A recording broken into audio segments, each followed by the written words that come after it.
नमस्कार मित्रों, हमारे चैनल में आपका स्वागत है। आज मैं आपके सामने होली अष्टमी की कहानी लेकर आई हूँ। कार्तिक मास की अष्टमी के दिन ये व्रत रखा जाता है और इस दिन पूरे दिन महिलाएं निर्जला व्रत रखती हैं और बीच में 2 से 4 के बीच में कहानी सुनती हैं और शाम को तारे देखकर व्रत को खोलती हैं। स्याऊ माता की पूजा की जाती है। तो इस बार ये व्रत 8 नवंबर 2020 को है।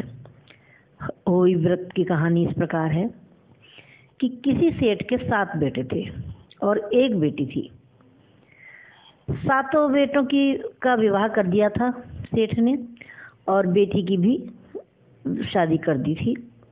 शादी के बाद बेटी ससुराल से अपने मायके आई दिवाली से पहले और दिवाली पर अपने घर में थी। सातों बहुएं भी अपने घर ससुराल में ही थी।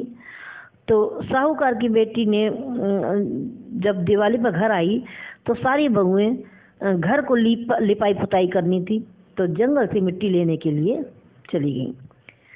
जो ससुराल आई हुई थी बेटी, वो भी अपनी भाभीयों के साथ में जंगल में मिट्टी लेने के लिए चली गई। सेठ की बेटी जहाँ मिट्टी खोद रही थी उस स्थान पर स्याहू अपने 7 बेटों के साथ रहती थी। मिट्टी खोदते हुए गलती से सेठ की बेटी की खुरपी से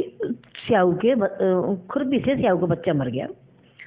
इस पर क्रोधित होकर स्याहू माता खाऊं खाऊं करती हुई आई और कि मैं तुम्हारी कोख बांधूंगी। अब स्याहू के वचन सुनकर सेठ की बेटी जो थी, स्याहू माता के वचन सुनकर सेठ की बेटी घबरा गई। अब घबरा गई तो अपनी भाभीयों से विनती करने लगी कि भाई कोई मेरे बदले अपनी कोख बंधवा लो, कोई मेरे बदले अपनी कोख बंधवा लो। 6 की 6 भाभीयों ने मना कर दिया।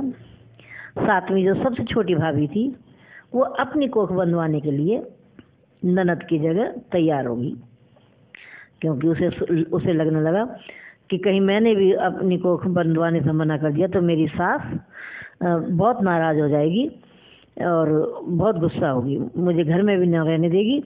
तो इसलिए ऐसा सोचकर उसने अपनी कोख बंधवा ली।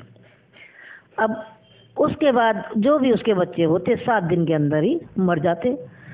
7 पुत्रों की इस प्रकार मृत्यु होने के बाद उसने किसी पंडित को बुलवाकर पूछा कि क्या कारण है जो मेरे बच्चे होते ही मर जाते हैं। पंडित ने कहा कि तुमसे स्याऊ माता का कुछ अपराध हुआ है, तुम ऐसा करो, सुरही गाय की सेवा करो। तो वो जो थी सेठ की जो छोटी बहू थी, सुरही गाय की सेवा करने के लिए लग गई।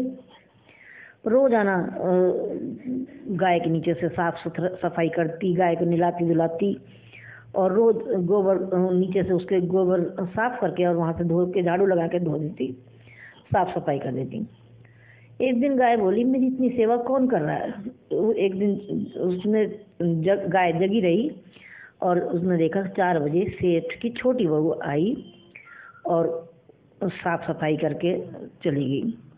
फिर नहलाने आई तो गाय बोली कि बोल बेटी क्या मांगती है, मैं तेरी सेवा से बहुत खुश हूँ, मांग ले जो तेरी इच्छा हो।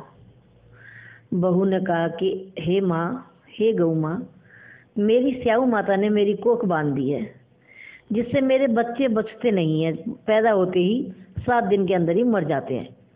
यदि आप मेरी कोख खुलवा दो तो मैं आपका ये उपकार, आपकी ये मेहरबानी कभी नहीं भूलूंगी। तो आपका मैं उपकार मानूंगी। गाय माता ने उसकी बात मान ली और उसको साथ लेकर 7 समुंदर पार स्याऊ माता के पास चलने के लिए तैयार हो गई। रास्ते में दोनों थक गई और थक जाने पर एक पेड़ के नीचे आराम करने लगी।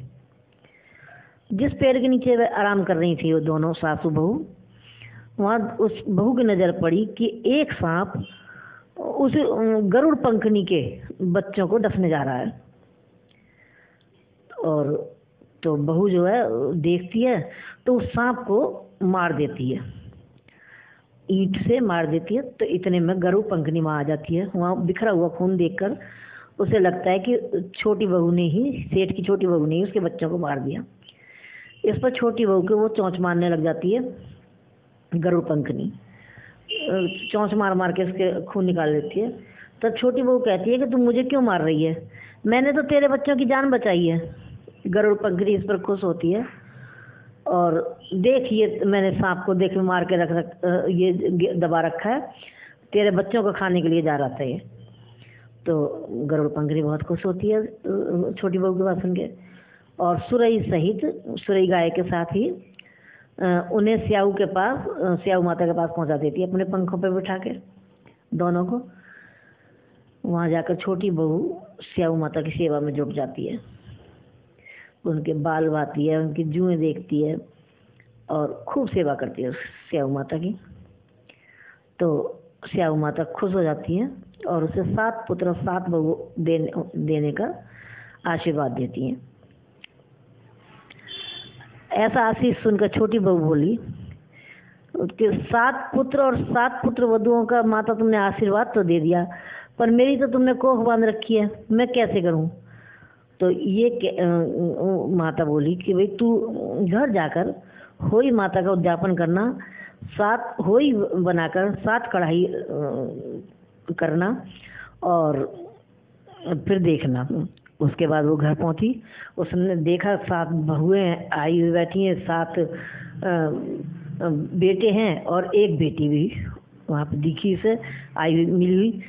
अब उसने 7 कढ़ाई खुशी खुशी होकर करी और भार होई माता के गुण गाने लगी, ढोलक लेकर गीत गाने लगी, माता के भजन गाने लगी और 7 कढ़ाई करके उद्यापन किया और सासू माँ को अपना जो है वो बाना लेके निकली। तो सासू माँ बोली कि बहू बेटा आज तो तू बड़ी खुश है, तू तो हमेशा होई के दिन रोती थी, सदरोनी तेरा नाम पड़ गया था कि माँ जिसने मेरी कोख बांधी थी उसी ने मेरी कोख खोल दी, और यह तो स्याऊ माता का चमत्कार है, मेरी माँ होई माता का चमत्कार है, सासू माँ से बोली। तो जैसे उस सेठ के बहू की कोख खोली और जैसे उसके बच्चों की रक्षा की, ऐसे होई माँ सबकी रक्षा करे, और जो भी इस व्रत को करेगा उसकी इसी प्रकार उसके संतान की लंबी उम्र होगी, यश कीर्ति को प्राप्ति होगी। तो आगे भी जो इस व्रत को करेगा उससे भी इसी प्रकार का फल मिलेगा। बोलो होई माता की जय।